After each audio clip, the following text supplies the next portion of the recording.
Hai semuanya, kita gambar bareng sambil cerita-cerita yuk. Pernah nggak sih kita mikir kenapa hidup rasanya sering nggak bahagia? Kadang rasanya walaupun udah punya ini itu, hati tetap aja kosong. Tahu nggak apa alasannya? Ya karena kita sering menuntut hidup dan diri kita untuk sempurna. Padahal hidup tuh bukan tentang gimana semua keinginan terpenuhi. Dan kunci kebahagiaan itu justru bukan dari perfeksionis. Hidup itu tentang gimana kita bisa ngendaliin diri, terutama ngendaliin reaksi kita terhadap apa yang Allah kasih.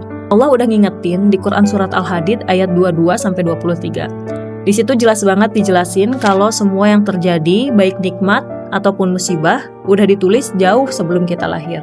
Tujuannya apa?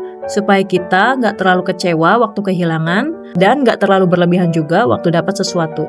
Coba bayangin, kalau tiap kali kita dapat nikmat, kita heboh banget, loncat-loncat, euforia, sampai lupa daratan. Terus, begitu dapat musibah, kita langsung hancur, stres, nangis nggak karuan. Kalau hidup kayak gitu, energi kita habis buat naik turun emosi. Capek banget kan? Makanya, orang yang beriman kepada takdir itu, hidupnya lebih stabil. Kalau dapat rezeki, mereka tetap bersyukur, tapi nggak berlebihan. Kalau dapat ujian, mereka tetap sabar, tapi nggak sampai putus asa. Rahasia bahagia itu sederhana.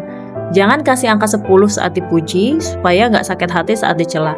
Jangan kasih angka 10 saat sukses, supaya nggak hancur saat gagal. Belajarlah untuk cukup dan tenang di angka tengah. Contohnya, Rasulullah SAW saat anaknya wafat, beliau menangis, hatinya sedih, tapi tetap tenang. Itu bukan berarti nggak punya perasaan, tapi beliau mampu mengendalikan diri. Dalam hidup, kenyataannya kita sering gagal dulu baru berhasil. Ilmuwan besar pun butuh ribuan kegagalan sebelum menemukan satu keberhasilan. Kalau kita euforia setiap kali berhasil, maka sekali gagal kita bisa hancur. Makanya, ulama bilang orang ikhlas itu sama aja. Dipuji atau dicela, mereka nggak terpengaruh. Karena yang mereka kejar itu bukan validasi orang, tapi ridho Allah. Jadi, kalau kita ingin bahagia, belajar untuk nggak overreact. Karena iman kepada takdir bukan cuma teori, tapi lifestyle sehari-hari. Tips aplikatifnya, kita bisa beli tas 3 juta, tapi kita ambil yang 400 ribu, sisanya kita tabung. Latih diri kita untuk nggak hidup di angka 10. Lagi dipuji, senyum aja, alhamdulillah, tapi jangan terbawa sampai over proud. Lagi dicela, tarik nafas, tenang, jangan balas dengan amarah.